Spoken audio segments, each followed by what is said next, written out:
بسم اللہ الرحمن الرحیم۔ السلام علیکم ورحمۃ اللہ وبرکاتہ۔ ایک حاجی صاحب کا واقعہ ہے۔ وہ کافی بیمار تھے۔ کئی سالوں سے ہر ہفتے پیٹ سے 4 بوتل پانی نکلواتے تھے۔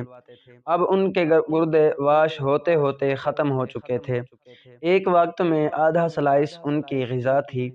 سانس لینے میں بہت دشواری کا سامنا تھا۔ نکاہت کمزوری اتنی کہ بغیر سہارے کے حاجت کے لیے نہ جا سکتے تھے۔ ایک دن چودھری صاحب ان کے ہاں تشریف لے گئے اور انہیں سہارے کے بغیر چلتے دیکھا تو بہت حیران ہوئے۔ انہوں نے دور سے ہاتھ ہلا کر چودھری صاحب کا استقبال کیا۔ چہل قدمی کرتے کرتے حاجی صاحب نے 10 چکر لان میں لگائے، پھر مسکرا کر ان کے سامنے بیٹھ گئے۔ ان کی گردن میں صحت مند لوگوں جیسا تناؤ تھا۔ چودھری صاحب نے ان سے پوچھا کہ یہ معجزہ کیسے ہوا؟ کوئی دوا، کوئی دعا، کوئی پیتھی، کوئی تھراپی، آخر یہ کمال کس نے دکھایا؟ حاجی صاحب نے فرمایا، میرے ہاتھ میں ایک ایسا نسخہ آیا ہے کہ اگر دنیا کو معلوم ہو جائے تو سارے ڈاکٹر حکیم بے روزگار ہو جائیں گے، سارے ہسپتال بند ہو جائیں گے اور سارے میڈیکل سٹوروں پر تالے لگ جائیں گے۔ چودھری صاحب مزید حیران ہوئے کہ آخر ایسا کون سا نسخہ ہے جو ان کے ہاتھ میں آیا ہے۔ حاجی صاحب نے فرمایا، میرے ملازم کی والدہ فوت ہو گئی۔ میرے بیٹوں نے عارضی طور پر ایک 6-7 سال بچہ میری خدمت کے لیے دیا۔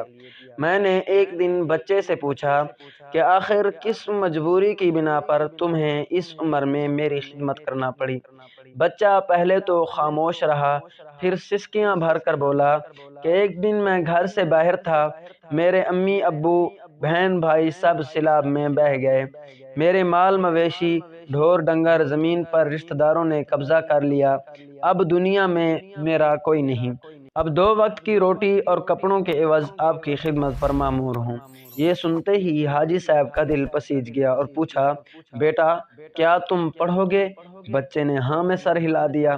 حاجی صاحب نے مینیجر سے کہا کہ اس بچے کو شہر کے سب سے اچھے اسکول میں داخل کراؤ۔ بچے کا داخل ہونا تھا کہ اس کی دعاؤں نے اثر کیا، قدرت مہربان ہو گئی۔ میں نے 3 سالوں کے بعد پیٹ بھر کر کھانا کھایا ہے۔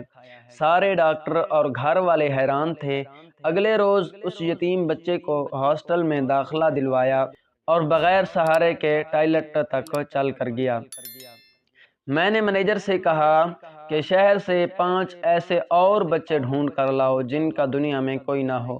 پھر ایسے بچے لائے گئے، انہیں بھی اسی سکول میں داخل کرا دیا گیا۔ اللہ تبارک و تعالی نے فضل کیا اور آج میں بغیر سہارے کے چل رہا ہوں، سیر ہو کر کھا پی رہا ہوں، کہے لگا رہا ہوں۔ حاجی صاحب سینہ پھیلا کر گلاب کی کیاریوں کی طرف چل دیے اور فرمایا، میں اب نہیں گروں گا جب تک یہ بچے اپنے قدموں پر کھڑے نہیں ہو جاتے۔ حاجی صاحب گلاب کی کیاریوں کے قریب رک گئے اور ایک عجیب فکرہ زبان پر لائے۔ حاجی صاحب نے فرمایا، قدرت یتیموں کو سایہ دینے والے درختوں کے سائے لمبے کر دیا کرتی ہے۔ سبحان اللہ۔ اس ویڈیو کو آگے شیئر ضرور کریں کیونکہ اچھی بات پھیلانا صدقہ جاریہ ہے۔ السلام علیکم ورحمۃ اللہ وبرکاتہ۔